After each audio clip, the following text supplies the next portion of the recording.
அம்பலத்தை அம்பு கொண்டு அசங்கென்றால் அசங்குமோ? கம்பமற்ற பார்க்கடல் கலங்கென்றால் கலங்குமோ? இன்பமற்ற யோகியை இருளும் வந்து அணுகுமோ?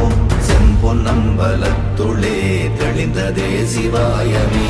ஓம் நமச்சிவாய ஓம் ஓம் நமச்சிவாய ஓம் நமச்சிவாய ஓம் ஓம் நமச்சிவாய ஓம் நமச்சிவாய ஓம் ஓம் நமச்சிவாய ஓம் நமச்சிவாய ஓம் ஓம் நமச்சிவாய. அவ்வெனும் எழுத்தினால் அகண்டம் ஏழு